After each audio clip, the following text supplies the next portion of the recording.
அன்பார்ந்த இறைமக்களே, கிறிஸ்துவின் மறுப ஜெபக்குழுவின் வாயிலாக இன்று உங்களை சந்திப்பதில் நான் பெரும் மகிழ்ச்சி அடைகிறேன். மக்களை, சந்தோஷமாக இருக்கீங்களா? நிறைவாக இருக்கீங்களா? மகிழ்ச்சியாக இருக்கீங்களா? மன அமைதியாக இருக்கீங்களா? மக்களே, இறைவன் கொடுத்த மகிழ்ச்சி என்ன நடந்தாலும் என்ன நேர்ந்தாலும் நாம் மகிழ்ச்சியோடு இருக்கும்போது நிறைவாக.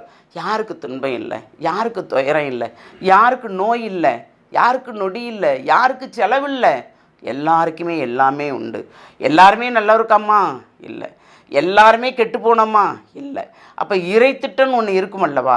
அதன்படி நாம் வாழும்போது நாம் நன்றாக இல்லை என்றாலும் அவர் நம்மளை நிறைவாக நிற்க வைப்பார் இல்லையா? இன்றைக்கி அவர் நமக்கு என்ன இறைவார்த்தை தருகிறார் பார்ப்போமா?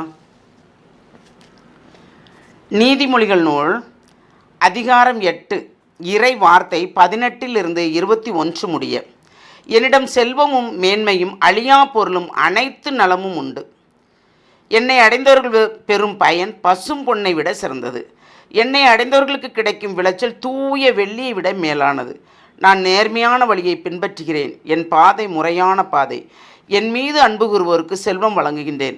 அவர்களுடைய களஞ்சியங்களை நிரப்புகின்றேன். Praise the Lord. நாம் ஞானத்தோடு செயல்படும் போது தூயாவின் வல்லமை கொண்டு தூயாவின் தூண்டுதலால் நாம் அதை கேட்டு கேட்டு செய்யும் போது நம் களஞ்சியங்கள் நிரப்பப்படுது. அந்த ஞானம், அவரிடம் கேட்க அந்த ஞானம் பொன்னை விட பசும் பொன்னை விட மேலானது என்று இறைவார்த்தை நமக்கு சொல்லுகிறது. அப்போ ஞானத்தை அடைந்தவர்கள் எப்படி இருந்திருப்பார்கள் இல்லையா?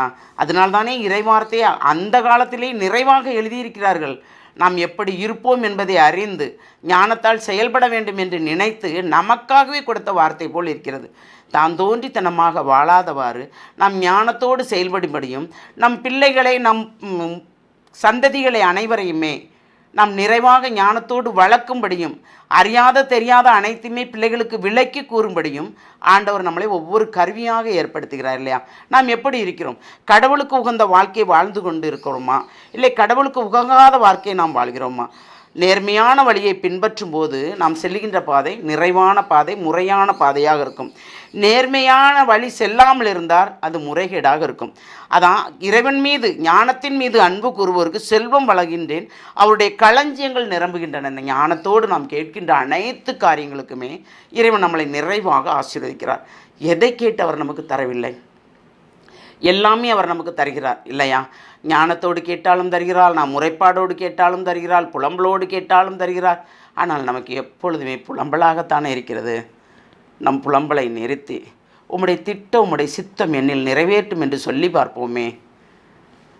அப்படி இருக்கும்போது நமக்கு ஒரு நிறைவான ஆசீர் கிடைக்கும். இந்த இறை சிந்தனோடு ஒரு விஷயம் சிந்திப்போமா? எல்லாம் வல்ல இறைவா, ஆமாண்டவரே, ஞானத்தை அடைந்தோர் பசும் பொன்னை பெற்றுக்கொண்டோர் போல் என்று சொன்னீர் ஆண்டவரே.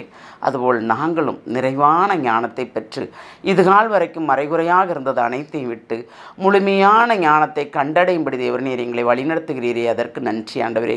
விவேகத்தோடு ஒவ்வொருவரும் நாங்கள் பேசும்போது என்ன பேச வேண்டும் என்று நீர்தாமே இந்த நாவுக்கு கட்டளையிட்டு பேச வேண்டிய இடத்தில் பேசவும் பேசக்கூடாத இடத்தில் பேசாதவாறும் தேவர் நீர் எங்களை பாதுகாக்கிற அந்த கிருபைக்கு நன்றி கூறி இதுகால் வரைக்கும் பாதுகாத்த தேவனே, இனியும் பாதுகாப்பீர் என்ற நம்பிக்கையோடு எங்களை முழுமையாக உம்முடைய இரக்கத்துக்குள் ஒப்புக் கொடுக்கிறோம்.